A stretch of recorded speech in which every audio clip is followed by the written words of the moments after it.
Good afternoon, everyone, and welcome to this professional development opportunity. My name is Joe Schmidt. I'm the Social Studies Specialist for the Maine Department of Education. Today, we are fortunate and lucky and blessed to have Michael Matera, sixth grade teacher from the University School in Milwaukee. Not only that, he is the author of a book, Explore Like a Pirate, and he was this past year, he was a keynote speaker for the Wisconsin Council for Social Studies State Conference. He is a personal friend and colleague and one of the best teachers that I know. And I'm happy to introduce him to Maine. So Michael, this is Maine, and Maine, this is Michael. And without any further ado, I will turn it over to you to inspire us all. All right, everyone. Just check in like, Joe, I'm full screen here or whatever. Just want to make sure that's a thing that's happening. Hopefully you're all seeing me just fine. I am excited to be here and present to you or with you. And I'm kind of on that note, if you guys have a question, drop it in the chat or write it down. If you're old school and you want to write down on paper, that's a thing.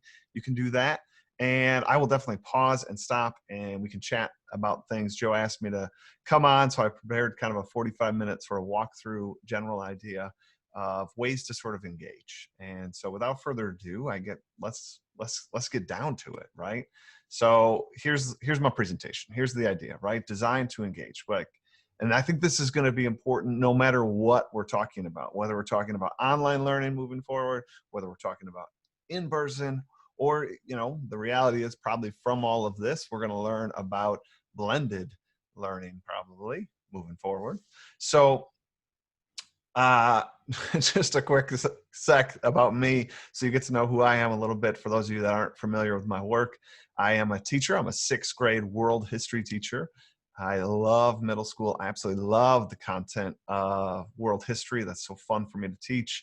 And I'm a speaker. I go around and I do professional development around the nation, almost around the world. I got asked to speak in Saudi Arabia, and then Corona hit, so I wasn't able to go to Saudi Arabia and present. So darn it all, it was close. Almost had it.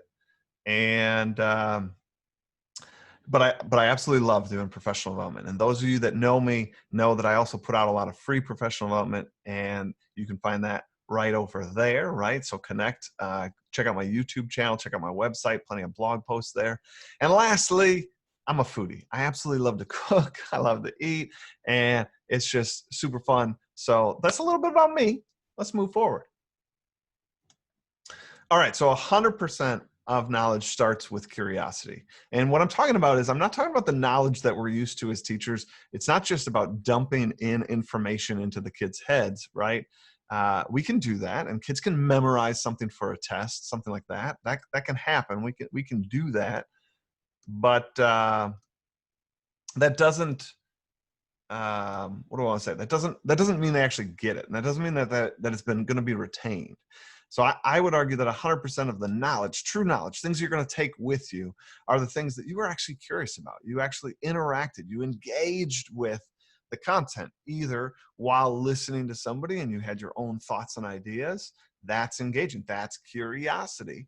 Or whether you ask your own question and say, I wonder how this works, or I wonder how he did that, and then you start to explore that. Those things, I think, truly sink into our head. And I think we need to sort of begin with that curiosity. And kind of on that note, when we're talking about engagement, I'm just going to flat out say this too. I like to play while I learn. If we think about the natural way people learn, or the natural way animals learn, it's through play, right? It's trying things on, pushing some buttons, seeing what's the cause and effect of pushing that button. And I think as we get older and older, we sort of think of learning as this less than a live moment, right? We think of it as this well, I'm going to read a book. I am going to take this class. And yes, you can do that, but it doesn't mean we have to be devoid of the joy that there should be that curiosity. There should be that interaction. There should be that relationship between you and the content, you and your classmates, you and your teacher. That needs to happen. And we don't need to keep these words separate about learning and play. It can be playful and joyous learning. The two actually go hand in hand, and I absolutely love it. And hopefully you you sort of agree with that. So let's look at some tools to sort of engage, whether we're talking about online or whether we're talking about offline. Again, we don't know what's going to happen moving forward. So that, like, checking that out is an important piece. So one of the tools I really have loved this go around here on online is Nearpod. And I did a lesson here where Nearpod lets you sort of drop in easy things. Like when I first started, I was like, there's no way I'm going to be able to like do these kind of interactive things. Here's an example of, we were learning about aqueducts, and in my Google Slides, through Nearpod, I was like, well, hey, they got this little VR button. Like, is it going to take me hours to like build this VR thing? Oh my goodness, I don't want to do that. But then the reality is, it took like 2 seconds. I'm gonna bounce back here just so that we can kind of see that sort of happen again. So all I had to do was hit the VR, and then there was a search button, and I just searched aqueducts, and up came like 100 of these sort of 3D sort of photographs, and I dropped it in. And this was the start of my aqueduct sort of presentation with students. I'm teaching synchronously, so I have these kids in my Google Meet, and I just said, poke around, and Nearpod lets all the kids have this on their device. So they're the one moving the camera. They're the one interacting. And I'm asking, what do you notice about that aqueduct? That was awesome. Nearpod can also add other features. You just saw like a document that they could read. Here you can have YouTube embedded into Nearpod, and when you hit play on it, if you were in the classroom, you can have it play just on your screen up in the front of the classroom. But in our digital space here, and while we're teaching online, you also have a button that says play on all other people's devices. So now they're watching the video, it's all synced up, they all hit play at the same time. So it makes that synchronous teaching online a little easier, a little smoother. So definitely everybody check out Nearpod. It's a free tool and super powerful. For those of you who have heard of Pear Deck, it's very similar to Pear Deck. So you build a Google slide and you're able to sort of insert interactive content pieces like this that just make the lesson so much better. And again, I would contend, in person or not. You could also embed questions. They can be like short answer. They could be, they can be like could do a poll, and you'd see like which category is sort of winning in the poll. So, take a little page from the English department and do a little foreshadowing. Ask like, who do you think, like, what's going to happen? Do you think A, B, or C is going to happen? And then move on with the lesson, and we'll see as that plays out. That's giving those students a little choice in your activity. So that's Nearpod. Joe, do I have any sort of questions about that?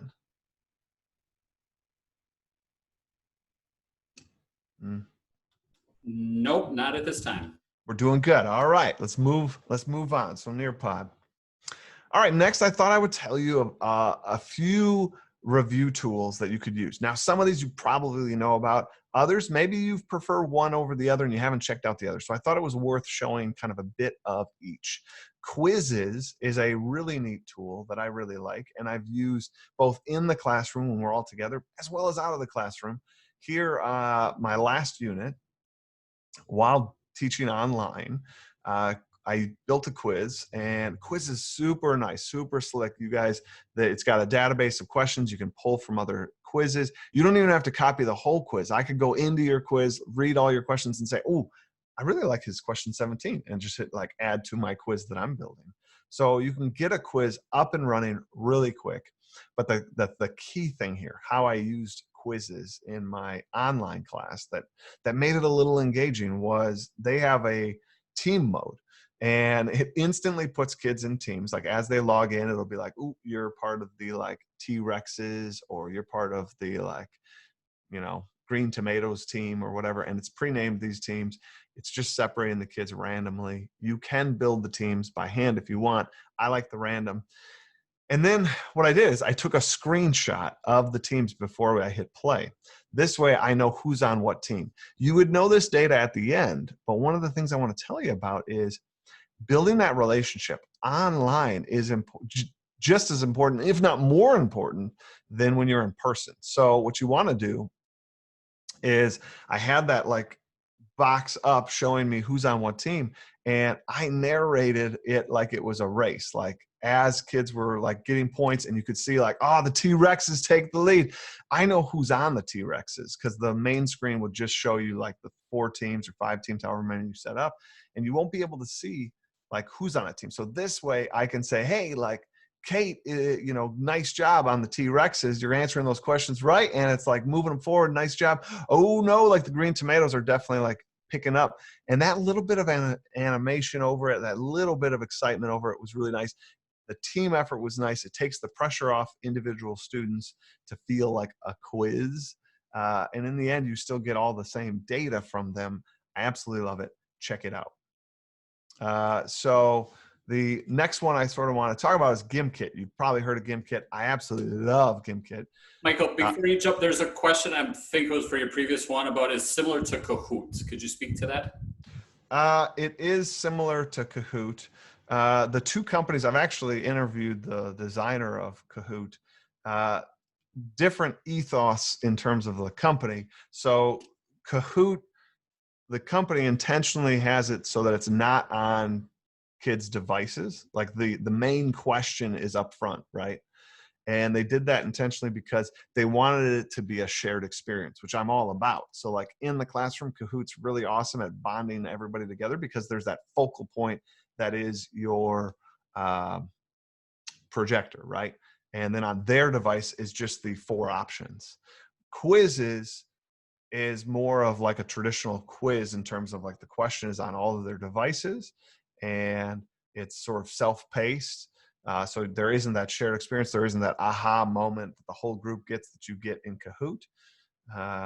But there are some things you can do with quizzes that you can't do with Kahoot. So similar in terms of asking different questions. You can ask sort of fill in the blank questions, which you can't do on Kahoot. So there are things I like about both. And if I was in the classroom, Kahoot, I think it's a little, I don't want to say better. It's just different, right? It's that shared experience where this is individual quizzes with the shared sort of points and totals that you can kind of like highlight, which is kind of fun.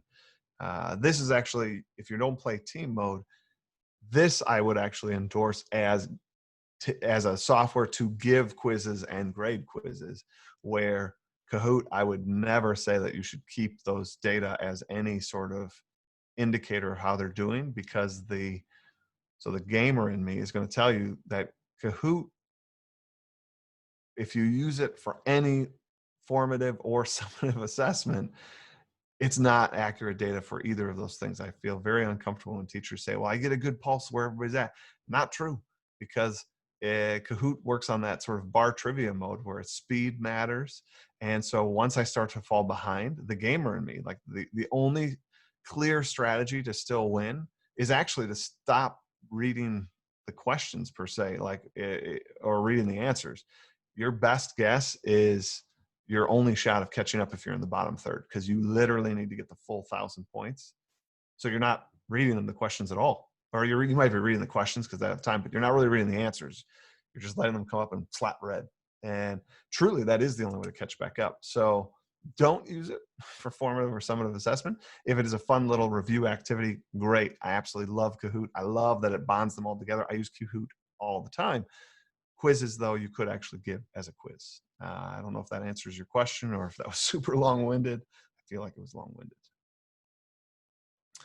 I see some other chat questions here. Let me see. Similar good, kind of, but it works. You can also kind of, yep, you can assign it as homework. That's true. You can do it asynchronously.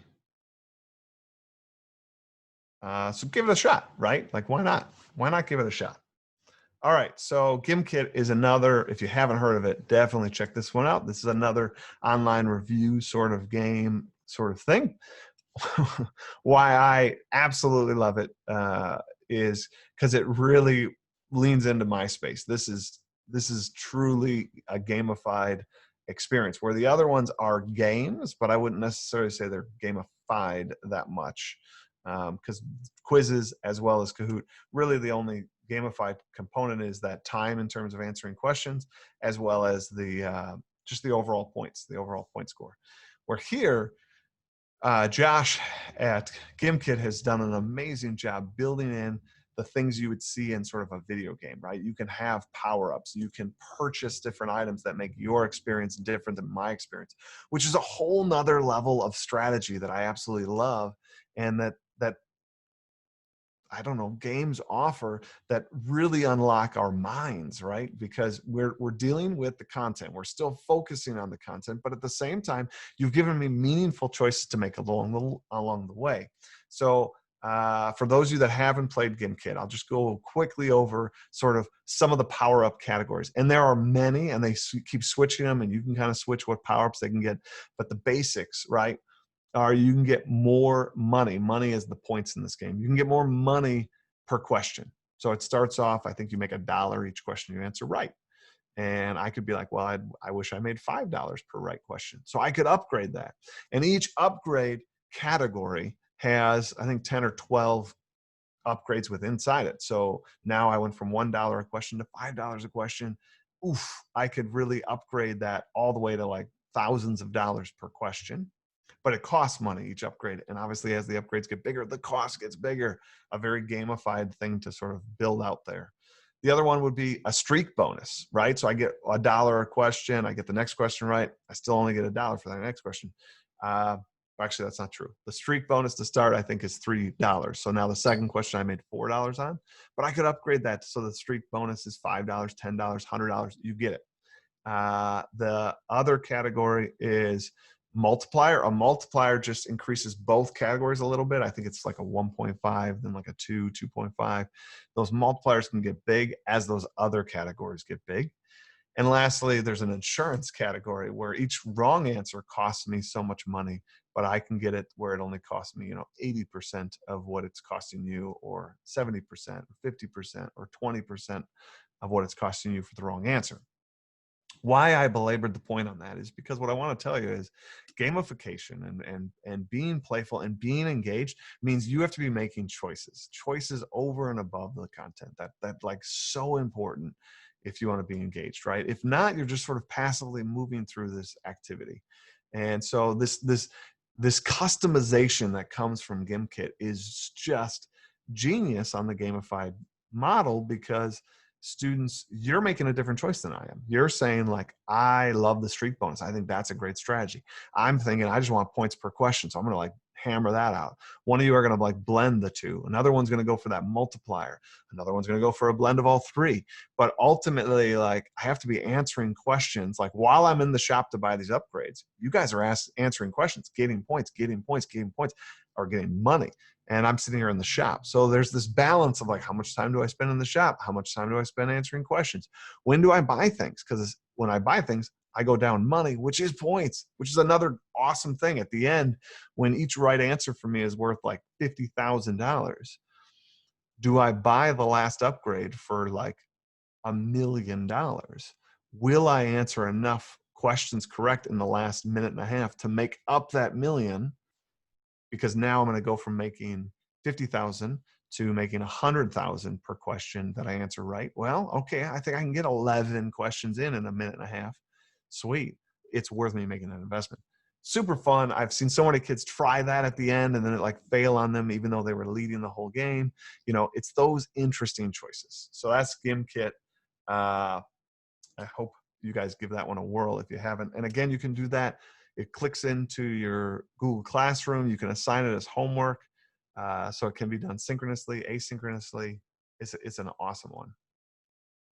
All right, Kahoot is the one you guys kind of know about. We already sort of talked about it, so I'm not going to spend a ton of time. But these three, I would say, are the big, industry leaders in terms of educational companies that are building out these gamified moments where students can kind of take a quiz. And this one, like I said, is really good for in class. You can assign it for homework and they can do it separately.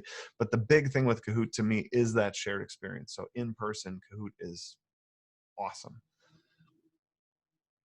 Now, what I want to sort of transition to, though, and encourage you to do, because the whole point of this thing is designed to engage. And what I want you to think about is EdTech remix is what I'm going to call it, right? We're going to be like that DJ spinning records here.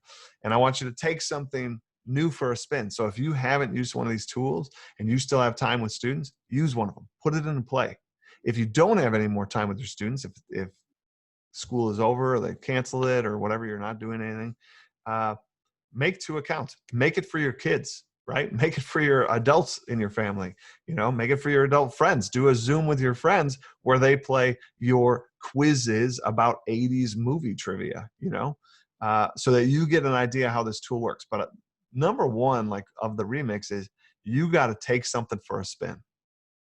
Number 2 is take what you know and spin it. So kind of like the quizzes that I told you about, where I didn't just take quizzes at its word and say, all right, we want to put you in teams and I'm just going to watch your points go up. The game should be fun enough, so I don't need to do anything. No, you are missing a relational moment with your students. And now more than ever, you need to connect. You need to be present. So if you have live students in your classroom, I don't mean alive students. Hopefully we all have that. But if you have live students in your room, in your class, do those little elements. Sprinkle those in. Don't miss that relational moment. And also think about using an EdTech tool in a different way. Third point here about EdTech remixed, or just your classroom remixed in general, is take what is expected and intentionally change it, right? Schools, classrooms, from Harry Wong's, first days of school or whatever, we're trained to make systems where students feel comfortable because they can anticipate what is to come, right? They know your schedule. They're like, come on in and you're going to do the bell ringer, and then the bell ringer after that, we're going to do a little whole group thing, and then you're going to do your like individual thing, and then we'll come back to whole group and discuss it, and rinse and repeat for 180 days. Well, while I get the point, and there is definite power to establishing those routines, do that. But then one way to engage is to have established routines so that occasionally you can break those routines. They come in, they're ready to do the bell ringer, there's nothing up on the board, and you're like, guys, we're just going to go outside today. And they're like, what are we doing outside? Like, all right. They're instantly more engaged in that moment. So think about having those routines, also breaking those routines. That's an awesome way to remix things up. Even if literally I am delivering the same content outside, that's a shift. And don't miss that moment to take that shift with those students, right? And then lastly, take what you know and ask what else. I think about the things in my life that I've sort of learned and do, and often like the coolest aspect of a tool that I use, or the thing that gets the kids most excited, is when I've challenged myself to be like, this can't be it, right? Like Kahoot is great. GimKit is great. Quizzes is great. But I bet you, going back to that sort of second point, take what you know and spin it. I bet you I could use quizzes a little differently. I bet you I could spin it ever so slightly so that my Kahoot's a little different. And so just challenge yourself to see beyond what is right in front of you. I, just like you, I'm a teacher, so like time is incredibly valuable. I'm super busy. So sometimes you pull that thing off the shelf and you're like, great, Kahoot is going to make this fun. I don't need to do anything else. And that's fine for a while, but eventually you're going to want to like put your stamp, put your spin on it. So think about how you can remix these things. And I have a story here I want to share. While we were doing the Rome unit in my class, on that note of giving an EdTech tool, taking it for a spin, and then spinning what I know and asking what else can I do with it. We're in the Rome unit, and I was thinking, I kind of want to do something. I gamify my class, so there's all these different ways kids can earn game points and badges and items and these kind of things. And I was like, well, what can I do? And I thought, like everyone knows about Rome and the gladiators, right? So what I decided to do is use Kahoot. And for those of you that used it, you know that you get to type in whatever name you want at the beginning. And so I told students, all right, we're going to be doing gladiator events. I chose to do it during recess, and said, you and other kids can come up during recess and I'll run a Kahoot. But I didn't want like a bracketed tournament. I wanted the feel of a bracketed tournament without the workload of a bracketed tournament, right? Because then I got to chase down so-and-so because they're up against this person. I'd have to run 50 different Kahoots to like get through the bracket.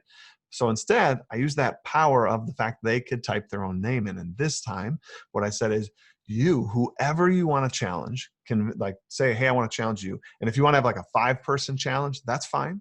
Have a 5-person challenge. And then that group of 5 people, 2 people, whatever, put a number, the same number in front of your name. So I have a bunch of students who are like going to be group 9, they called themselves, right? And they're going to put 9 in front of their name and then their names.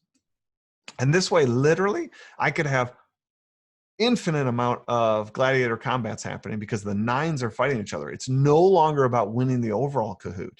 You could be like 4th place in the overall Kahoot, but if you're the first of the 9, then you won your face-off. And at the end, on Kahoot, you can download like a spreadsheet, and then I just sort that spreadsheet by points, and I just fly down and see, all right, the first of the 9 is this person, the first of group 4 is this person, right?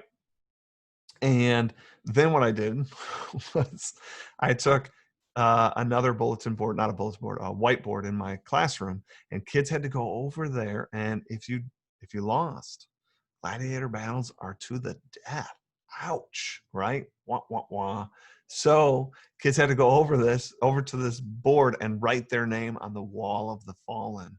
And it became a thing. It was super funny to see kids kind of go over there. They would write little messages, little epitaphs. It was so fun. They liked it. It wasn't it wasn't a requirement. This was wrapped into my gamified thing. So kids didn't have to come up and do it, which means you have kind of automatic buy-in because it's the kids that are there, the kids that want to do it. And like anything, I always tell people when they gamify, this is something that truly, like, if you build it, they'll come. And then you just have to kind of have confidence in that experience that word will get out. So sure, my first gladiator event, like maybe I had 10 kids show up. By the end, I only had 2 because that's all who survived. But like, we'll say in the middle, like I had like half the grade showing up to do these Kahoots because it was so fun, and they like challenged different groups. We kept track of how many times you were in one because then your popularity would have gained in Rome, right? Because like you're like this gladiator that just keeps winning.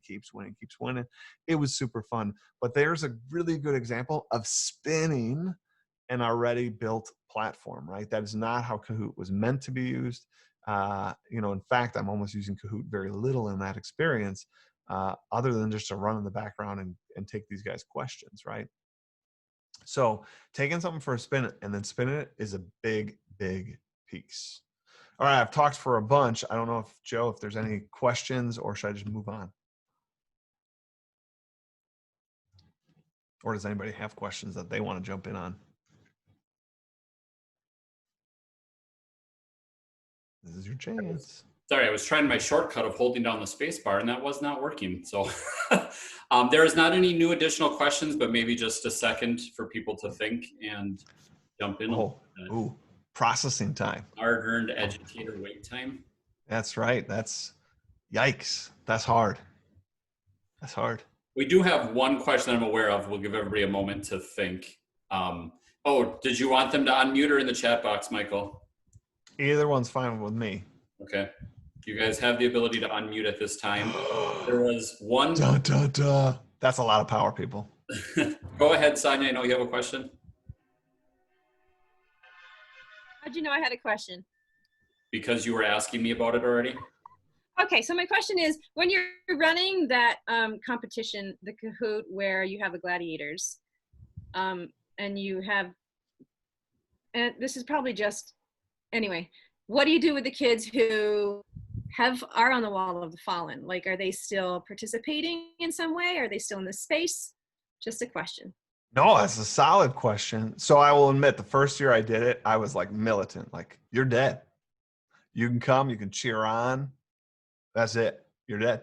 Yeah, like I was a literal history teacher, right? That's what gladiators is. There is no other option. As I tried it again and again, this year was my 4th year doing that activity with students. I have shifted to sort of like another bracket where like kids could come. So like the fallen could sort of continue to challenge each other and sort of make it out of the fallen. So we sort of said that the wall of the fallen was like, you weren't necessarily dead. You were just sort of injured and like your career might be over. And, and then I told them that most gladiators, when their career was over, they, they usually just were put into being like slaves or killed. So, put out of their misery. So, it was in effect similar, but now there's like that hope, like, all right, if you guys keep challenging other wall of the fallen people and you and so many, we would decide. Basically, I said I would pick a number relative to the amount of you that show interest in the wall of the fallen. So if a bunch of people died and then those people never showed up to try to like refight each other, then maybe one wall of the fallen people will come back to life, so to speak. If 35 people, show up every day practicing my content because they're having fun, and sure, like, all right, then 6 of you are going to come back to life. Like, why not? Right? It doesn't matter to me. What matters to me is that they're engaged and that they're learning. So I definitely grew from that like militant mindset of you can't come back. I hope that helped. Any other questions before we move on? And like I said, I'm happy to pause and chit chat here. There's a question in the chat box that says, I do a lot of in-person simulation activities within my classroom. Have you found any online simulation game that are not too violent that you'd recommend for middle schoolers? Wow. I haven't found like full online ones that you could do, especially that are free. Like that's the other trick, right? I mean, most games online you're gonna have to pay for, so to speak. So I have done a few, like I guess I tried to make it a little simulation based. I used a Google slide, and what I did was go on the internet, found a bunch of pictures that fit my theme. So we were learning about the Rome's Punic Wars with Carthage, and so the storyline here is we're leaving Rome to go like invade Carthage. So I have a picture of like downtown Rome, and we're like loading up. And then the next picture was us loading up the ships, and they answered questions, and it was like, I mean, in one hand, it was cheesy. It was just a Google slide. But there was a little bit of a storyline to it. So we're in Rome getting ready. If they answered so many questions, it allowed them to bring so many provisions. Then we went to the ship, and then we had to load those provisions. And we only have so much time. So we have to answer a bunch of questions, and then we load those provisions on. Uh, then we eventually get there, and at the landing, we have to answer so many questions to sort of have a safe landing. And Google Slides, you can kind of make kind of a choose your own adventure. If they did well enough, fast enough, answered the right questions, I could click the button that was kind of like we had a safe landing, and that would take us to the next slide where we have to kind of defeat Carthage, but we don't have to answer as many questions, right? Because we were intact from the landing. Or if we had a bad landing, now we can still go into that attack of Carthage, but we have to kind of ask more questions or answer more questions correctly. And in the final battle I went with, we needed so many correct answers in a row. So like even like one wrong answer resets that down. And while that's not a full-on like traditional simulation that we're talking about, kids seem to really respond. Like my students really felt like the feedback. I asked for feedback after every one of my classes. I'm constantly trying to improve and learn. And the feedback I got from the students there is they said it felt a little bit like we were in class, right? That might have been a more interactive experience in the classroom where we might have played that out. Maybe there would have been a Carthage side, right? But that was at least close to that experience. And that was all like free tools. Again, you had to like download some pictures and whatnot. Super simple to make.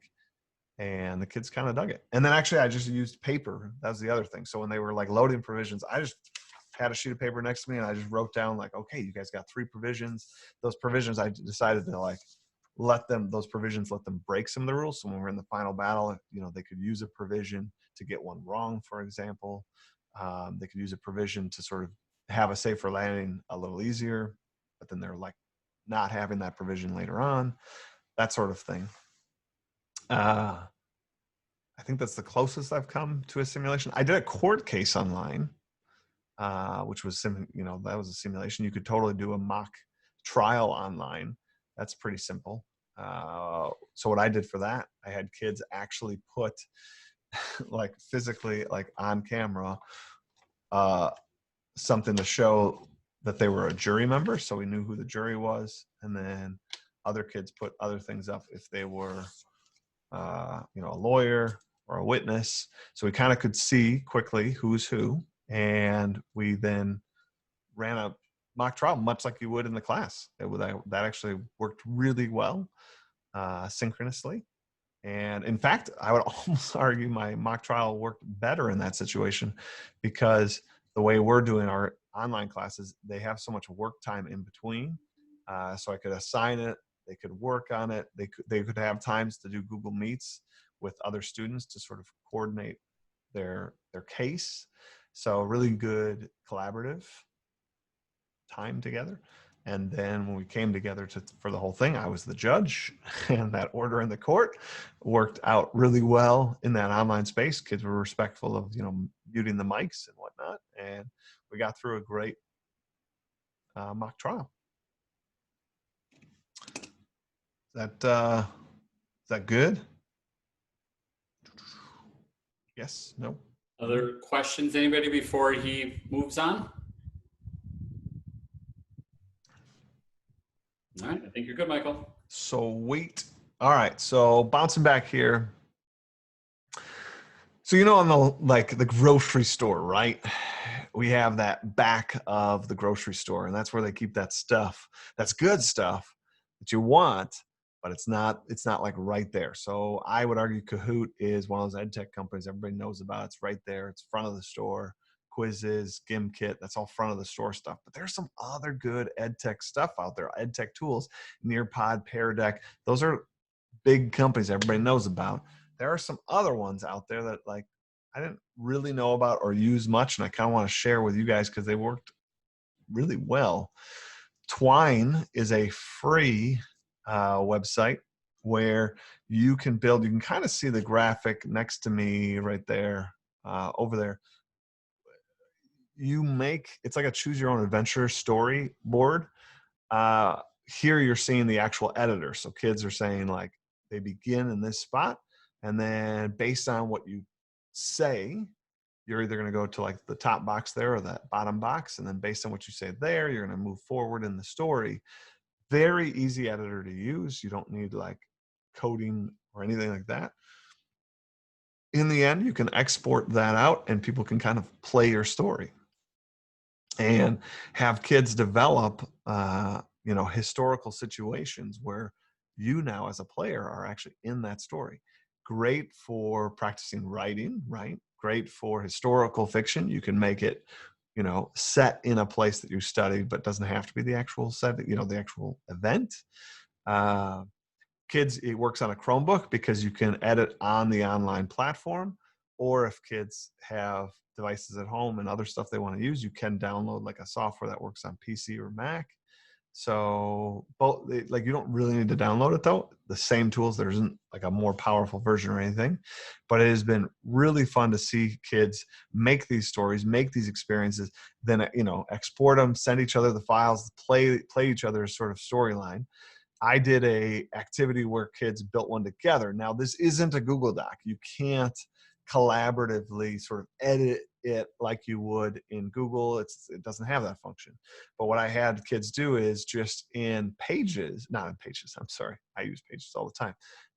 In Google Docs, they just sort of storyboarded it out and wrote their script there, wrote their choices, wrote what would be, and then one person could just sort of copy and paste those in and be done in 15 minutes of just copying and pasting in a very complex story.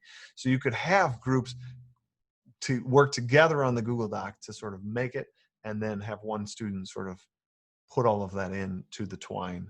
That was a really fun experience and something different, and not that thing they're getting in all the other classes, which is something we want to be mindful of, especially if we go back to school. I got to tell you, kids can definitely feel oh man, we're we're just doing another Kahoot. And for you, sometimes that hurts because you're like, oh, I set aside my content to do this Kahoot. Like I set aside what I would like to just do another like lecture and tell you more about it because I absolutely love world history. But I set that aside to play this to be a little more engaging for you guys. I'm a little bummed that like you're bummed. But the reality is like they did a Kahoot yesterday in Spanish. They did one in like band this morning. Oh, and they did one in science this morning. And now they're coming to my class. Like this is the 4th Kahoot in 2 days. Like, so going to that back of that ed tech store to find some of those things that others don't use, and maybe they're not as slick like Twine, like I said, it's not as collaborative as Google Docs, but like we can think beyond that, use Google Docs, paste it in here, and give our students a unique experience that's going to like pop in for them. And I think like Twine's a really good example. All right, here, this was a fun little activity I did with my students. It is, I use it as a side quest. That's what I want to say. But let's say you were to do like normal summaries. People have to sort of respond back to your reading or whatever. This is super awesome little tool. It's a free tool.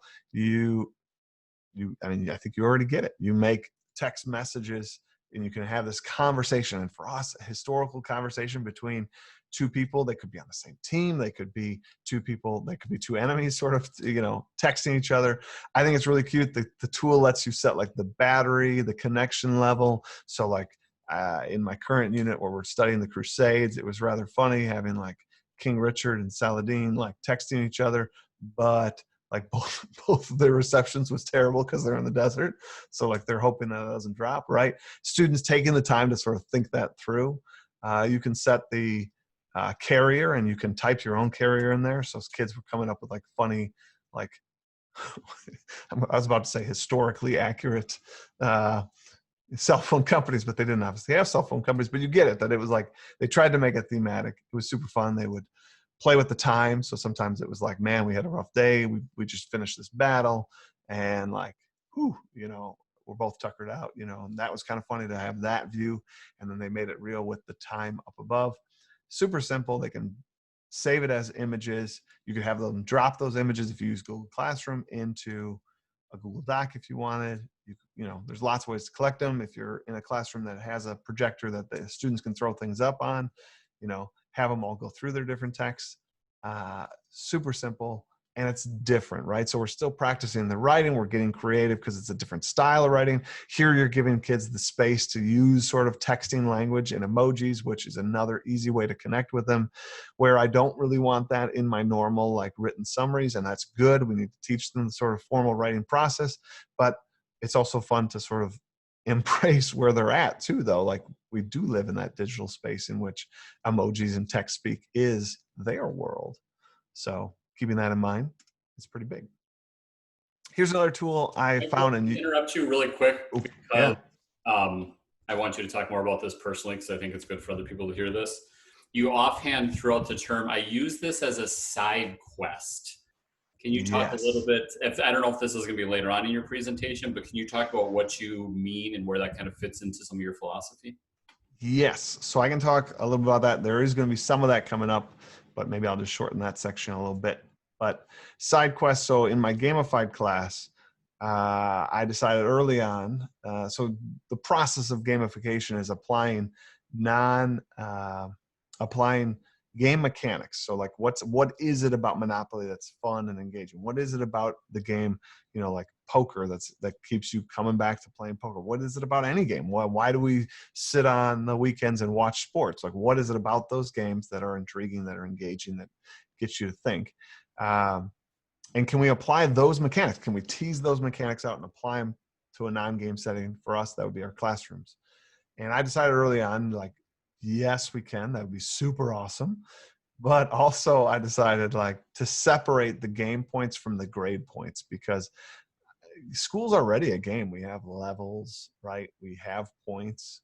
We have badges in terms of A, B, C, D, or 1, 2, 3, 4s. I don't care what you're using. We have diplomas, right? So we have certificates they earn for moving up. We have honor roll, like, right? So school's already a game.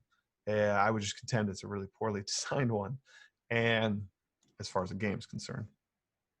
So using gamification in my class, you're freed up to apply all sorts of mechanics when you don't connect your game points to your grade points, because now I can give points out for different things. One of which is Joe's question about a side quest. A side quest is that optional task you don't have to do. Video games use this all the time. There are plenty of quests that you need to do, right? So if we think traditional Mario, you know, King Koopa took the princess, we need to save the princess. That is a quest. It is required. I can't be like, well, I'm not going to save the princess. Well, then I'm not playing Mario. Like, that's what you got to do. And I have plenty of quests in my game. Side quests, though, a lot of games offer this where there's the main storyline. Like if you've ever played like Zelda, there's the main storyline. We're trying to find Zelda, actually. Zelda's the princess, not the little green guy. Link is you in the game. But in there, you have all the like things, all the levels you're trying to beat, but then there's also the little quests. Like I'm going to go over here and try to find a little secret place to get a secret item. You could still win the game without ever finding that secret item. That's a side quest. You don't have to do it. So in school, I was like, well, why not offer all sorts of bonus opportunities for them to learn, and at the same time, not be encumbered by the grade. Now students are freed up with their creativity to take a chance, to take a risk, because we tell kids like, be creative, be creative, be creative. But in the end, like, like they need to do well, to score well, unless you're a really, really forward thinking teacher, they need to do what you think is good, right? Because like it's playing apples to apples. You're the judge. And they could come up with a great connected like 2 words, but you could still say, well, that other one I like better. So with a side quest, they're not feared by the grade. They're not thinking, what exactly does Mr. Matera want? They're trying new tools. They're trying new tasks. They're trying new things that for them is a struggle. I love how gamification allows kids to explore areas of their learning that they're not like perfect in. They're not proficient in, but they're willing to try because now they don't have to worry about it impacting their grade and them being grounded and all this other stuff, right? They can just try. And so side quests allow you to do that. This tool I definitely used on a side quest. And the other beauty with side quest people is if you're like, oh my gosh, I already make all this stuff. He's telling me he wants me to make more stuff. Yes. But at the same time, I'm also telling you, it's not like a project. You don't need to have like a detailed rubric and a 10-step guide to like what you're expecting for these fake text messages. I just literally put this out there with like a simple sentence, like, do a fake text conversation and for me, like the standing rule that they always know is it must connect with my current unit. So I'm studying the Crusades. It would have to be about that. But when we studied China, it would have to be about that. When we studied Egypt, it would have to be about that. But super simple. I don't have to like give a ton of time and forethought into like how to construct this. If it ends up being a terrible project, or if it ends up being beyond the scope of a 6th grader for me, that's okay. Like this isn't a project. They don't all have to do it. It's for the kids that opt into it. And so, yeah, one that was too big, not a lot of kids took. Some that are too big, but they're daring enough to try it, they try it. And that's awesome. And it doesn't have to be for everybody. Just like my example with like Zelda and going to try to find some stuff. Some kids are going to take some of these side quests and do it and learn and grow from it. I love that about gamification. All right. So, is there anybody else on that before I move on? I did have a question. Yeah, sweet. So I have at least one kid in mind who will do the side quests because all about the fun stuff, the cool stuff, the technology. So, but we'll put off, even now with the remote learning, is putting off the content connected things as opposed to the photography challenge. So Right. how do you redirect those kids? Because I don't want to prevent them from doing those side quests, but all right. So first follow-up question: are these side quests? I mean, are they legitimately side quests in your overall game, or is this just something else your school's sort of offering? Like, hey, the art teacher's offering these photo challenges, but he's not doing your history homework. Like, No, that's it's what, in, no, for my class, what I assigned the last couple of weeks, there's been something to do with, that's connected to social studies because we're not allowed to teach new content right now. So it's connected to history or something that we've done, but then I also have this side quest. It's not, I don't call it a side quest, but they have a photography challenge. So each day they take a picture of something, and I got that from Jen Legassi, also in this class right now. Thank you, Jen. And so he's all about that. He loves taking those pictures, and in our Zoom meeting this morning was like, oh, I got that photography thing done. Yes, your energy is being poured into this really cool creative thing, but I want you to like, and I didn't say any of that, but how do you handle that? How do you deal with the kid who wants to do those cool I fake texts, and other than saying, well, you need to do your regular work first, because I don't want to crush them. I don't want to. no, you don't. And I definitely hear you. Like when you got a live one, when you're like, oh my gosh, they're engaging with something. You Yeah. don't want to be like, but you're screwing up in these 7 other ways. Like you don't want to soul crush them. I totally get that. So really good question. I would say if you would gamify your class, one nice thing is you can have other game mechanics that would sort of bump them into the game, right? So you can have items that would help your actual coursework. So maybe completing the coursework could also be worth some points, or which I don't have currently, but if that's a situation you're having, you can do that where you can kind of merge the two a little bit. You could say, you could say, yeah, oh shoot, like, oh, like sometimes I do this. I change the storyline a little bit. Mine's the Realm of Nobles. And then if like I'm having a problem, like that, for example, that you sort of said, let's say there's 5 kids that are doing that. Maybe I'm like, oh, a curse has befallen like the land. And, unfortunately, like, oof, like we can't even turn this on until we get like we got to fix this. And like you wrap it into your storyline, like the the whole like college is shutting down because we don't have enough knowledge base to like move forward in this. So like you scholars need to like do the work, and if you do the work, like we think that the college can figure out how to like break this curse, and we can get back to like the good work we've been doing in the kingdom, right? Which means like all like maybe that's a big harsh one where like all the side quests and everything maybe is turned off or paused, or like they only earn half the points that they were earning in my game because of this curse. And the thing I love about it is it causes unity, right? They have to work together to fix it the way I structured that. Like we need to have homework turned in. We need to have an average be high enough on a particular, quiz or something like that. With some of the tools we mentioned, you could have them do that. And it's like, if the whole class scores above 85% on the quiz or whatever, the curse is lifted, right? And again, wrap it in the storyline. Like, why are they taking this quiz? Like make it some college exam or something in the kingdom. Yeah. So you could do that. The other thing too is what I have loved. I don't know if your kids can do this, but we've been doing like office hours where we can structure time with students.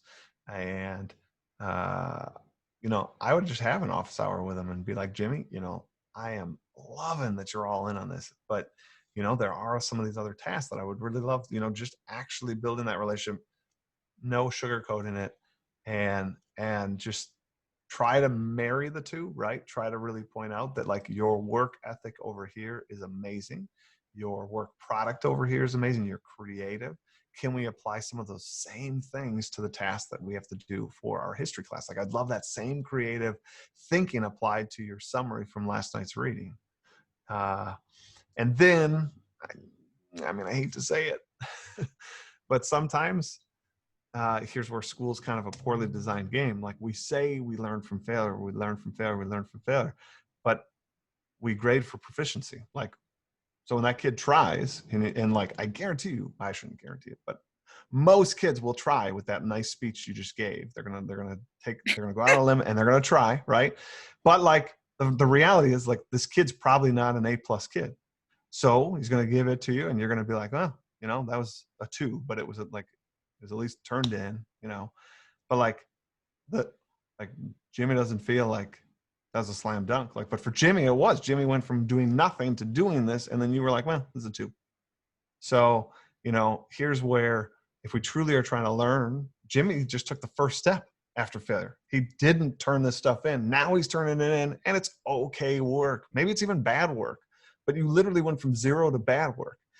Not saying we should sit here and celebrate it and give Jimmy like a ribbon for doing bad work, but you could honor the fact that, like, Jimmy moved off 0, like, way to engage in the game. Maybe Jimmy earned something in the game, but it's small, right? Because he did small work. But Jimmy at least then gets reinforced this idea that, like, hey, like, I tried, and like, she liked it. It's going all right. All right. And then have another follow-up meeting. Thank Jimmy for doing that. That's whatever you want to do. Or just say in general to your whole class, more and more of you are doing the side quest. More and more of you are, also doing the course work. So celebrate that relationship, but also, like, be okay with the fact that these are steps towards success. So what Jimmy's mom is doing is taking away electronics for a summer if he doesn't get his work done. So that's what's motivating Jimmy in my case. She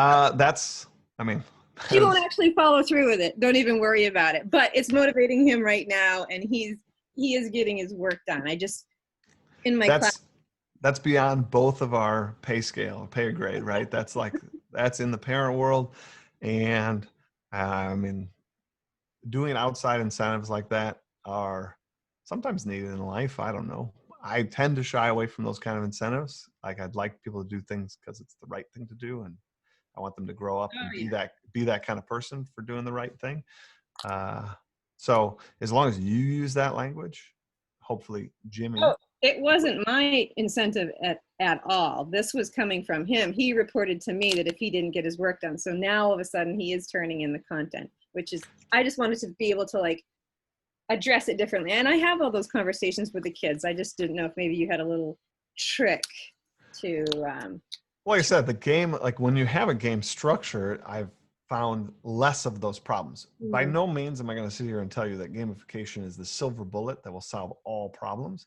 But I will tell you, in my almost 20 years of teaching, like, gamification has been the highest percentage of connecting with all my students. It has been the highest percentage of the things you want to have in your classroom, and it has been the lowest percentage of the things you don't want in your classroom.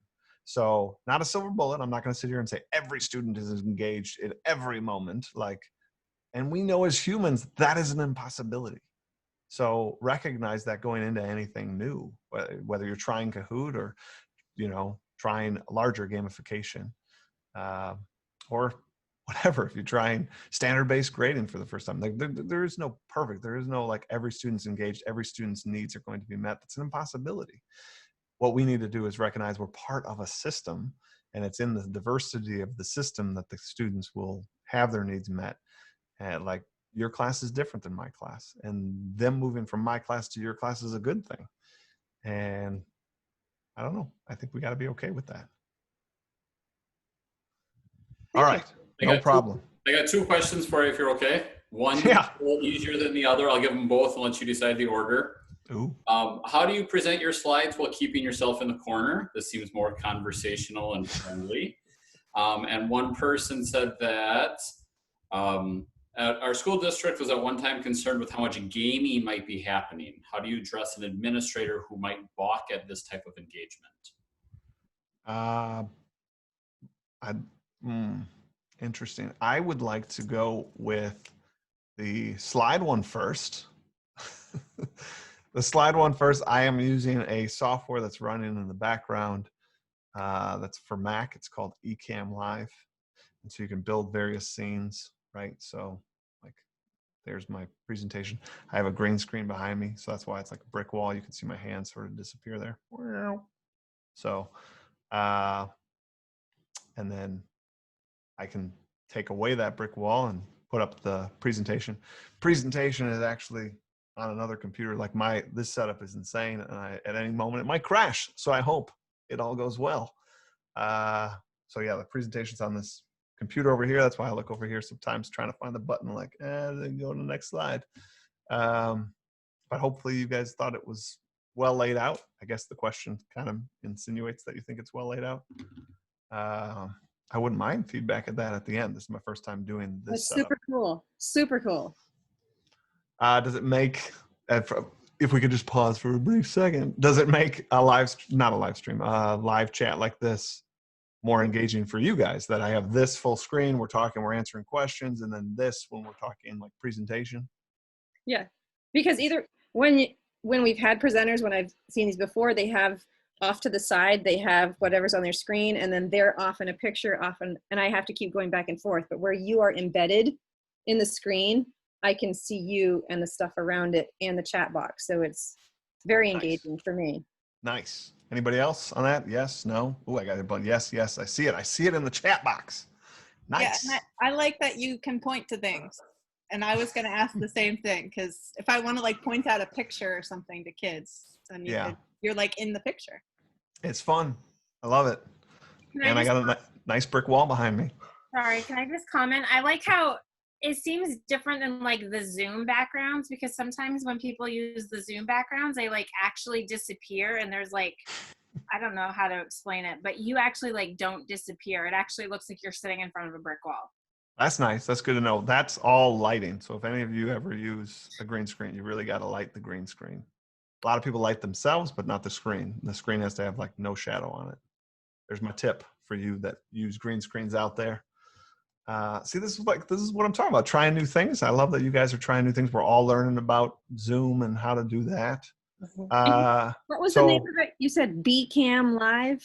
Ecamm Live is the software I'm using. There's other ones you can use. OBS is another good one. OBS. That's a totally free, really powerful one. So check that one out too. Okay. There was another question though. What was it? There was this. How do you talk with an administrator who might balk at this type of engagement? That's it. That's an important one. So over my time doing this, I have had 3 different principals, different assistant principals. I have definitely presented to a room full of principals on this. Few of my lessons for you. One, ultimately, administrators want happy kids and happy parents, right? Because then they have less problems on their plate. And gamification done right, and these are some of the things you kind of say to them too, that gamification isn't playing games. So I too have a worry about like the amount of time kids spend on a device playing an actual game. Fully agree. So you're going to kind of empathize with them, like, ooh, I agree with you. I'm trying to actually solve that by using gamification in the class, because we're not playing a game. We're going to take those elements of gaming out that make it so engaging, and I'm going to apply it to my course so that kids are excited. We're going to use some of the language that kids are used to. So in some respects, you have an easier buy-in from students because they're used to it, right? They're used to items and badges and side quests. Like if you use these terms, like you might be writing them down and being like, oh, side quests, you said you don't have to, quests, you have to. You use that and kids will get it right away. Like, so, that's a good plus to an administrator. The amount of collaboration that happens in a game is off the charts, and it's more authentic because there's a reason to be doing what they're doing together. There's more of a connected story. Another administrative sort of question I often get, or actually from concerned teachers, which we should all be, we should guard what we allow in our classrooms for sure, is that whole idea of, is competition bad? Is there too much competition? I try to like stomp out competition in my classroom.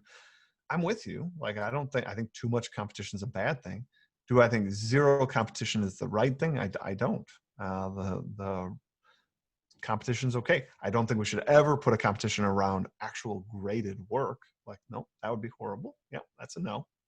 But having kids on teams and like working through teams. You could have the game be the bad thing, right? You could have another period be the team they're competing against. That's how I structured it. So my third period class, they're all on the same team. Great collaboration. Like they do things that I didn't even like that before. Like I would ask a kid, hey, how about you peer edit each other's work? And they'd be like, this is boring, this is dumb. And they would sort of peer edit it. Now that like that person is in their house, in their game, and there's like a vested interest that your paper is as strong as it could be because it helps the overall team. So like, again, more authentic collaboration.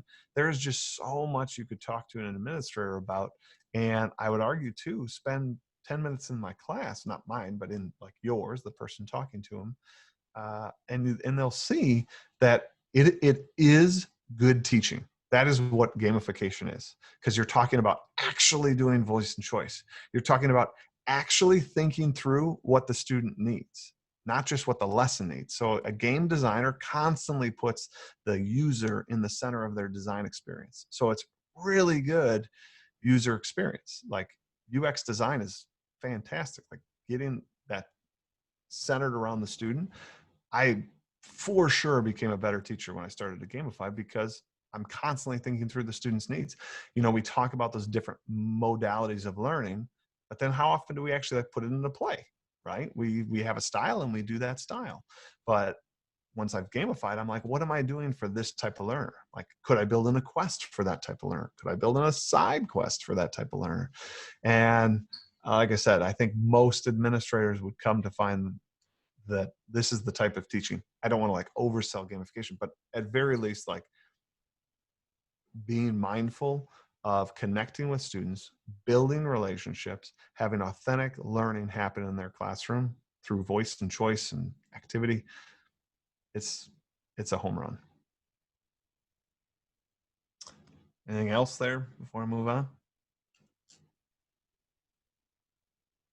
All right, we'll hop back over here. All right, so this is another tool that I liked, whiteboard.fi. Brand new, came out this year. You can kind of see with the graphic there, what happens is you create a new class, just like a lot of these things, you'll give kids a little code. It'll say like, my room for this activity is like 575-5, right? And they put it in, and you on your device get to see all of their whiteboards. On their end, they get to see your board and their board. And you can, how I use this is in class, I'm trying to think of different ways, and I do this in my physical class as well. I'm trying to think of different ways to access different parts of their brain, right? When we have everybody write summaries, that's a good skill, but like that's activating the same area of their brain. And so this one, what I did was I would toss out a vocabulary term and the kids would have like 30 seconds to draw it Pictionary style. Like these aren't going to be perfect. So you like picture perfect people, like it's not going to, you're not going to have time to perfectly color it in. It's Pictionary. Like you got 30 seconds to try to draw what you understand about that concept. And I broke the kids into teams, and just like Kahoot, you get to put the students, when they log in, get to type their name in. And what I had them do is before the activity, I had a spreadsheet that they all saw their teams. So you know you're on the green team, you know you're on the red team. And when they put in their name, they first put in their color. So red-Mark, red-Susie. And then what I did is I can see this live drawing of them all drawing. And again, I'm narrating over this experience and saying like, Susie, I absolutely love it. That's a point for the red team. And it wasn't like winner takes all. It wasn't like one of my 25 kids got a point. I would just keep watching it as that 30 seconds dropped down, and I would award 5, 6, 10 points, whatever. And then I'd hit a clear button and it clears all of their boards. And I asked them the next one. It was a fun, engaging moment. I would totally do this. I learned about it during this quarantine, used it in my online class. I would totally do this if you're a one-to-one school in the classroom as well, because it engages everyone. Everyone's there. It's funny. You as the teacher, if we were in the classroom, could show a particular student's board. So you could kind of say like, look at this, Susie's like drawing's amazing. How did you do that in 30 seconds? Right? Great tool, super free, super easy. It's my favorite like flavor free. Can I just ask a quick question about that? So how Sure. would you do that with like during a Zoom lesson or something? So we're one-to-one iPads. So all my students have their iPads at home. And if we're doing like something on Zoom, how would that work? Let's see here. That's a good question. I'm just going to Because put I was something. looking the other day, I'm like, is there a whiteboard app? Because I was trying to do a math lesson. So I just ended up using notes on my iPad. But now that I know that this exists. Here, I'm You going to could show share you. the screen, like you could share the screen with them, couldn't you? Here we go. Let me put this in the chat. Okay, that's the link to my whiteboard that I just started for you guys. Thank you. Here's what I see on my end. So as you guys join in,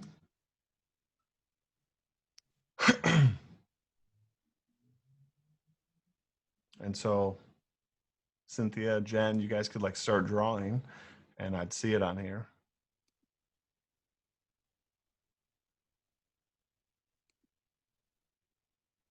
So you can kind of see that I can see what you guys are creating. We got some great stick figures. I always joke that people in ancient times were much thinner than us. So you can kind of see how this is coming up. You could totally do what I'm doing where, well, you might not get you in the corner here, but you could present, like, right? You could go into sort of present and present the app and you can kind of have all this happening. That's what I do. Other than the fancy, like me in the corner, it'd be the same. This is up. I ask you guys the question, draw me this, boom, boom. Hey, red team, Liz, I absolutely love it. That's a great picture there. Charles, that's, I think, awesome. Right. And again, I can, on my whiteboard, so just some of the other tools you guys can see, right? I could draw something, or I could upload an image. Like, so let's say I upload an image of a map, right? I can then send that out to you guys. So publish, so pretend that's like a map of Europe or something. Now you all have my map of Europe. And I could say, hey, I want you to draw like what you thought were like the trade routes of Rome, you know, or whatever. And now you all have like a map of Europe. You're all drawing the trade routes. Maybe on that one, I wouldn't show everybody else's so that you wouldn't see it right away. So I'd go back to something like this and say, all right, okay, you all finished your trade routes. Let's bring it up. Doop-a-doop. Makes sense. Super powerful tool. And like I said, free, easy, nice. You guys have a lot of tools on your end. I have some special tools on my end. You can change color. My kids really, really dug this. That was a fun one. Do you have any other questions on Whiteboardify? No, that's great. Thank you. You bet. You bet. So that's Whiteboard. All right. Moving on.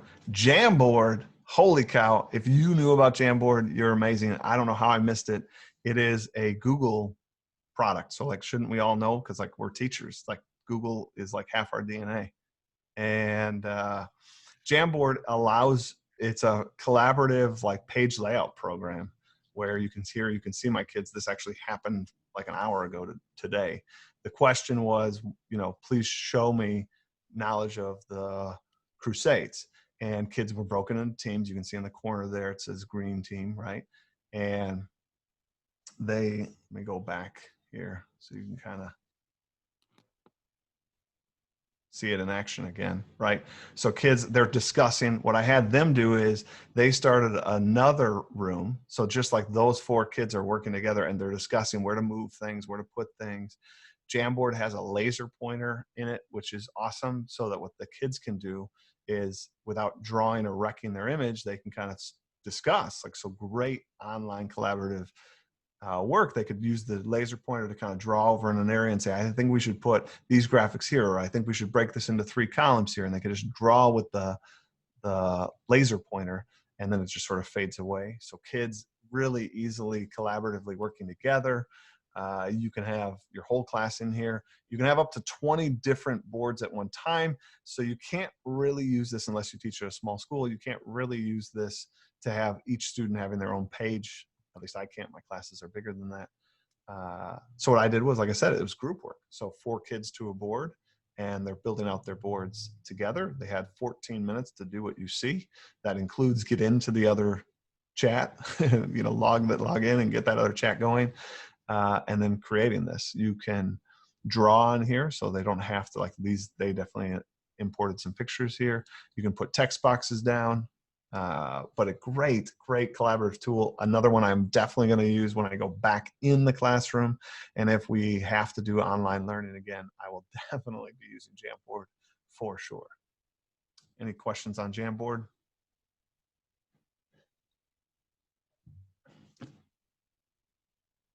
Oh, we got some people that had to leave. No problem, Charles. Hopefully you have a good day.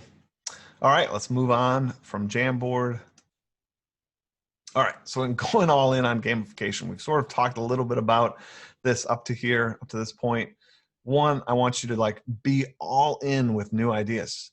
Part of gamification is going to push you to try new things, no matter what size of gamification you do. I want you to be all in with your students. And lastly, it's work. I'm not going to lie. Like, gamification isn't easy.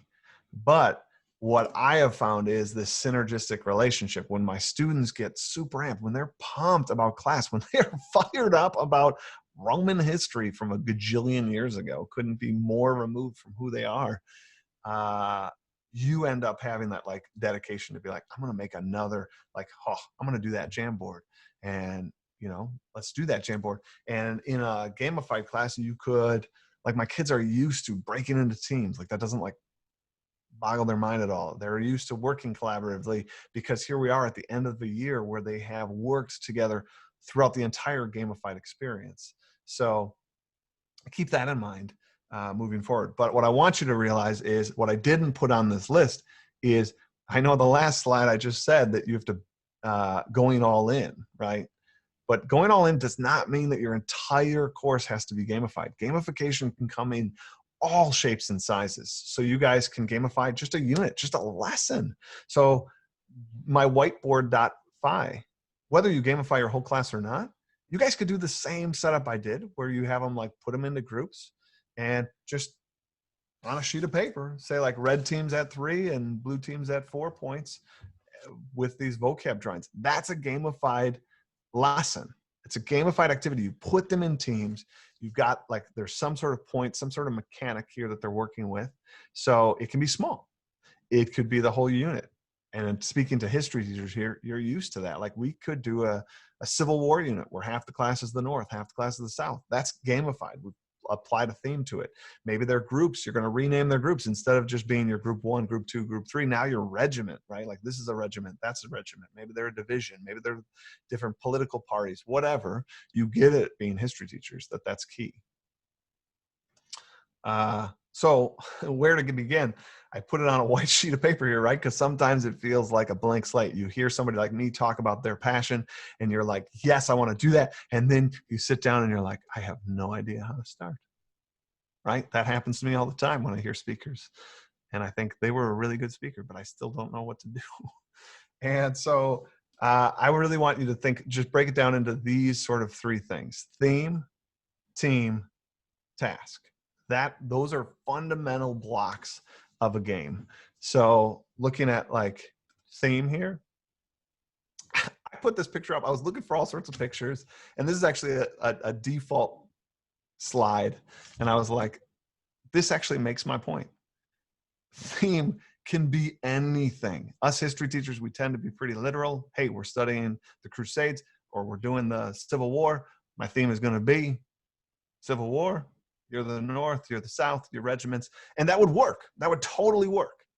But I guarantee you, your theme could be anything. You could be studying the Civil War, but your gamified piece is a layer you're going to lay over your class. It doesn't have to connect directly. So the theme could be, you guys are the last ship leaving Earth because it's burned and destroyed and you're looking for another planet. That could be the theme of your game. And it doesn't matter the content you're studying. You could do it either style. So, but you need to have a theme, because a theme is going to give you that context. In my Civil War example for you guys, that was the context for me to name the groups. That was the context for me to name the sides, right? So without it, if I was just to say like, apply some points to this, you know, use some game mechanics, and there are like 50 different mechanics you can use. And those are different like pressure points in a game, different rules in a game. You're going to look at me and be like, well, that's dumb. Like, throwing points at something without the context of the theme isn't engaging. You need to have a theme. That is a core fundamental block. And this picture just kind of shows it. Like, it doesn't matter what the theme is, but you got to start with theme. Then I say move to team. Team experiences are huge. Research, the game industry definitely like breaks down players into different types of players. And everybody is a mix of everything. It's like one of these personality tests. It's called the Bartle test, and that'll tell you what type of gamer you are.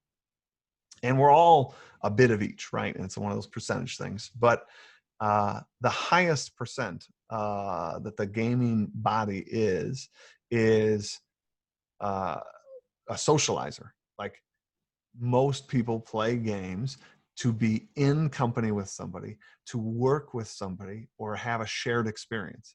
So when we think of traditional school and we just kind of give out a lot of individual assignments, you're going to read tonight, you're going to summarize tonight, then I'm going to lecture about what you learned about last night, and then maybe one or two of you are going to share some of the things that you learned about, but that's all individual. It doesn't even matter. Like, the rest of the class could disappear from the planet. And like, but we know from the game industry research that like 89% of gamers, their either first or second thing that they identify as is a socializer. So how can we build on that component? Now, I'm not talking about allowing them just free chatter in the room, and nor is Bartle's test. A socializer, again, is talking about a meaningful connection with a group to do the task, to do the game. But we need to think about how to design great team experiences and put them in teams. So that Civil War example, they're instantly like a part of something. I am on the North, right? I am in this regiment, and it's my favorite regiment, you know, and maybe you let them name their regiment, right? So we're like the Red Arrow Regiment, right? And like, now I'm part of something, and I can tell you student survey after student survey after student survey all share that like, this is like the most I've felt connected to my like fellow classmates, right? They might not use that exact language, but it's that meaning that like they were a part of something. I think that actually is a direct quote, and that's pretty cool. So think of ways that you can have teams. In mine, I have the whole class as a team. So if you're my period 1, you're the House of Illyria. And all of you are Illyrians, and you're working together over this year. I'm going to give you all sorts of challenges, and there's going to be all sorts of ways you guys can earn points. And you're hoping at the end of the year, Illyria is at the top of that pile, the top of that heap. And so what I love about that is my day 1, guys, day 1 of class, day 2 maybe. And I introduced this whole realm of nobles. Imagine the speech I get to give compared to me of 15 years ago, right? 15 years ago, welcome to World History 6-1. You're my period 1 class. You know, it's going to be a good year. Like, we're going to learn history, yada, yada, yada, right? Now I get to say like, welcome, you know, to the realm of nobles. You guys are Illyria. Last year, Illyria, you know, sum total got 565,000 points. They did it. They had to work through challenges, but they're not here anymore. You are here. This is your time to take those challenges. This is your time as Illyrians to work together to sort of get to the end on the other side of this. Like, like that's the same class. That's the same class. That's crazy to me. So team is definitely something you don't want to miss out on, right? And then tasks, this kind of goes to what we were saying before about side quests, right? Tasks, it says endlessly create tasks.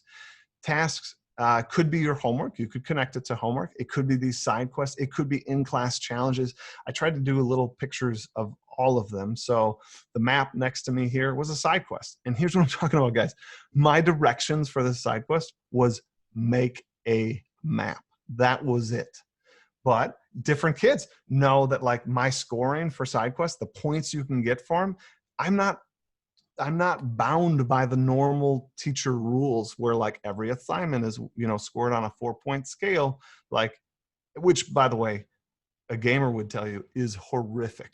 Like there is a reason why when you play a video game, you play Angry Birds, right? You go like this with your finger, whoop, and you score 4,500 points, right? For this amount of effort, 4,500 points. Or I work on your essay the entire weekend and the week before, getting things from the library. Well, no one ever does that anymore. Sorry. Like getting things from like the library, like the librarian definitely reaches out to online resources, gets you some online resources. And I do all of that work and I get a 3. Like that stinks. Like there's a reason why games use big numbers. So nonetheless, I'm not bound by that. So this kid, Make a Map, chose to literally go in YouTube how to make salt relief map, like make his own little like Play-Doh, then color it. Then he stuck toothpicks in and labeled olive grease. And this is a project I would never, ever ask my kids to do because the vast majority of kids wouldn't want to do it, nor would they have the skill sets, nor would I want to dedicate that amount of time to it. But I'm not bound by time. I'm not bound by points. I'm not bound by grades. Like, I'm not even bound by like the creation of the idea. All I had to do was make a map. And he made this map. Other kids drew it on a piece of paper. Other kids made sort of like a paper, like glued together map. It was really cool, right? Like all different ways to do it. And we could celebrate that diversity, that creativity. And again, they weren't fearful of the grade, right? I have kids that could do this map, but they would probably not because I didn't put it in there that they had to. So they're like, well, he didn't ask for a salt relief map. So I'm just going to sketch it on this thing, right? If it was a normal homework, normal thinking of a normal student, they just want to fit in. And we've trained them to be that way because the grades, up for grabs. And if I write, make a map and, shade in the water blue, well, shade in implies that they're going to draw, so that they're just going to draw it. When a kid could do this, if you got that talent, bring it, right? Think about us in the business world, in the market world. If you have a talent, you're not like, well, I'm just going to be average because they asked me to, they just asked me to do the task. Like, no, like you want advancement, you want to like stand out. So training our kids to think about going above and beyond, leaving a legacy with the freedom of not having the grade attached to it is a just awesome recipe that you might want to add to your class. One above here, this is an actual homework assignment that I did where kids had to make sort of fake magazine covers, historical magazine covers. But what it really taught kids was actually a lot of attention to detail. So this wasn't a big writing assignment. They did not have to make the article on the inside. My class is filled with enough writing. I don't need to embed long format writing everywhere. Here, this was about the creativity.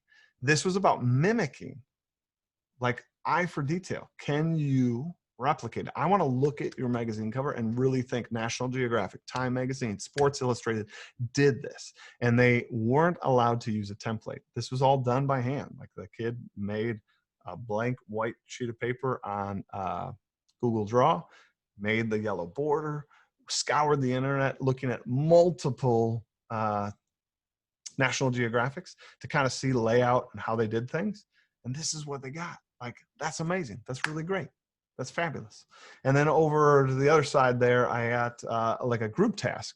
So these tasks, as you can see, don't perfectly click into my realm of nobles, but they can earn some points in realm of nobles. So this is where, again, I could be a space theme. They could be gaining, points in my spaceship, as we look for various planets. They could earn various items that could help them along the way that will re-theme into our game. This is if you got really big, by the way. Like if you wouldn't do all of the things I just said, if you're doing gamified for like a lesson or, even maybe a unit, you might not do all of that. So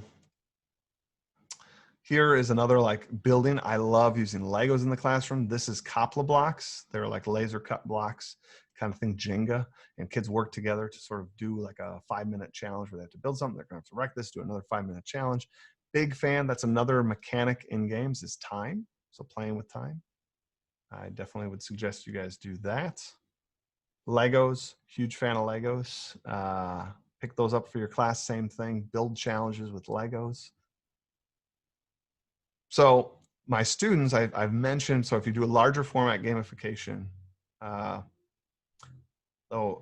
see a question that those blocks were called Kapla blocks with a K. So I did want to just share, if you end up going like full gamification, you could make items and badges, and it's super fun. Here are some items I started with. Actually, if I back up here a second here and do that first row, these were the first 3 items to my game. They don't even look like this anymore, but I intentionally chose to show you exactly how I started my game. When I started my year-long game, it came out of my Greece unit. My Greece unit, I gamified. We were doing these Olympics. They were on teams. And every year in the surveys, my Olympic unit came out as like the best. They loved it. They loved it, loved it, loved it. And I was just proud of my Greece unit and never thought like, well, why don't I do some of those same components elsewhere? And then eventually I sat down and said like, let's do this. Let's make the Greece unit kind of my full year. And I decided that 3 days before school started. That was perfect time. And all I had when I started were these 3 items. Kids could earn a scouting party, which was the equivalent of like a late homework pass, a secret stash, which allowed them to go back to their locker or, leave the classroom or whatnot. And Staff of Wisdom gave them like a 50-50 on a multiple choice question on a test on one question. It was so awesome. Kids like loved sort of collecting these, trading these. I use a baseball card sheet holder, and I literally print these off and like hand it to her and say like, Jen, you got this. Nice job, Jen. And I try to insert why she got it. I intentionally do it in front of everybody else so that everybody else kind of hears this. Jen's kind of proud that she got, she earned this for that side quest, that activity, that task. Other kids sort of huddle around Jen, especially if it's the beginning of the year. They're like, what is this? How'd you get this? And that's the other thing. You don't have to explain everything ahead of time. And some people that want to do larger gamification think, well, I have to tell them about the points and walk them through all the badges and walk them through all the items. No. When I sit down to play Zelda, it does not walk me through, well, this is going to be a 10-level game, and in each level, it's going to get a little harder, and there's a sword, and then there's a secret sword, and then there's a better sword. Like, no, you just play, and you discover that. And at first, you get that secret sword, and you're like, well, this has to be better because the game hit it like in level 3. So the assumption's already it's better. And then you just take it for a spin and you're like, holy cow, this sword is way better, right? So what I do is I don't tell them about items in the beginning of the year. They don't know anything about these items. And then somebody like Jen turns in that side quest. I hand Jen and I explain it to Jen. And then the kid's listening. And the kid's like, phew. So you were the last one to ask a question. So you were like top of mind. So I will use a different name. Joe. So then everybody surrounds Joe and is like, Joe, what'd you get? Like, and Joe explains like, oh, look, I can do this. And then kids are like, are there more? And you're like, yes, there is, but you got to unlock it. Even if you don't know what it is yet. That's actually one of my favorite stories. When I first did it, kids are like, what's next level going to be? And I was like, what do you think it's going to be? Because I have no idea. I need your advice, right? But I didn't tell them that. It was super fun. And we can get into all sorts of items. I see that we're well past time, so I don't want to like take too much of your time up.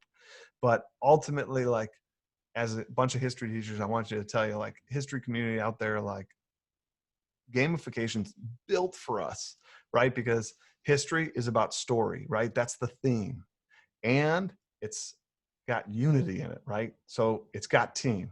And then we're a bunch of teachers, so we can definitely come up with tasks, for sure. Endless tasks, I'm sure we can come up with. So I would absolutely love it if you took some time, took a moment to sort of connect with me on Twitter, YouTube, subscribe to my YouTube channel. I put content on all the time there. My website, mrmatera.com. I also have coming up in August, just want to share this. Hive Summit is coming. This will be the 3rd year of Hive Summit. It's a free online conference. Go to hivesummit.org, sign up. I would love to have you part of that community. All right. That's the end of my presentation. But if you guys have any questions, I'd be happy to chat. Who has questions from? I know, like, I think he does such a good job of these. So where do I even begin? And even though he showed the nice picture of the blank white screen that shows the confusion, there's still a lot in there. It is large. I mean, that, to be honest, like, and not to try to get anybody to buy my book, but like, that is why I had to write a book. Because honestly, there is endless ideas and endless stuff The upside for you guys, though, is there are endless resources. There's my book. There's other books on the topic. There are communities you could join. I have a Twitter chat you could go to, that community, the XP Lab community, just teeming with ideas. So, and then they also, like, if you do happen to pick up my book, that book it's meant for you to like have a resource guide, right? It's not, yeah, so there it is. Thanks, Joe. It's not meant for you to just read cover to cover and then never use again. It's a little bit like read it cover to cover, hear all the options that are out there, and then carve your own path. Try an activity with just one of these mechanics. And then like a month later, you're like, my kids are loving that, but like it's been a month of that mechanic. Let's go back to that book because he had like 40 of those mechanics in there. Let's check them out. There's 28, I think, different review games in there that are different than the Kahoots and the quizzes, right? To make your game a little different, make your class a little different. So again, if you don't want to do full gamification, pick the book up and use one of those games in your class to just spice it up a little bit. Michael, would you mind, you use this term a lot, just make sure everybody knows what you're talking about. You kept referencing game mechanics. Could you give a short talk about what you mean about game mechanics? Yeah, so game mechanics are the sort of rules of the game that sort of push you or pull you in a direction, right? And a game mechanic could be as simple as points, right? So experience points is a game term. You gain experience points for the further you get into the game. I have that in my game. So this is when they do a side quest, they earn experience points. Another game mechanic would be time. And there's all sorts of ways that time gets used in games, right? We know game shows do it. We know a lot of those like cooking challenges, they have 30 minutes, and hands up, right? And you have to have the plate in. That time adds an element to that experience. If we just sort of said endlessly, like whenever you get your ravioli done, just bring it up to the front, like what? Like that's not as interesting. The moment you say you have 30 minutes, including like plating, including like bringing it up to the front, including putting it down, that becomes something, right? And these game mechanics put those moments on us. Another one I absolutely love, one of my absolute favorites, is Easter eggs. Easter eggs are, hence their name, you hide things around that you don't need to get to win the game, but they're just these cool things that you've hidden around. And I take that, like, I love hiding things in my game. I hide some things on my digital experiences. So one example of that would be on a Google Doc. Let's say on a Google Doc, I'm going through the directions for this activity. But let's say at the bottom of the Google Doc, I wrote a funny little thing that I want you guys to do. Like if you, I don't know, hold your ears out, and make a big bloated face. If you do that, you get like 100 experience points. But what I did is I wrote the text in white. So you don't see it. If you're just sitting there passively, like looking at the Google Doc, but if you're interacting with it and you're moving your mouse around and you all of a sudden select and highlight and you're like, he's got like, because once you select, it turns blue and you can see that text and then you do it. And then people are like, why is Joe doing that face? That's awesome. Joe gets 100 points. It's a little funny. But you can do physical. I've done physical ones where I hide things around. I hide things in the library, little quests. And I show kids the paper. Like, if you find this, this means something, right? And then all of a sudden they're in the library and they're looking at resources I know they're going to look at. And all of a sudden somebody's like, oh, I found one, right? There's that magical moment of uncovering that surprise, right? And you could build that surprise in any time. That's a mechanic. And there are so many of these mechanics you could layer into your lessons, into your units, into your overall course, that just make it more engaging. See, I cheated because I've already read the book, so I know what some of the, the key questions to ask you are. That's awesome. Like I said, I'm happy to hang out. Anybody that's got a question, we can break that down. But again, you guys were a super nice audience staying this late. Like, what was meant as like an hour, we're now at like an hour and 43 minutes. Like, that's unbelievable. It's good stuff. All right. Does anybody have a question they'd like to get on the record with Michael?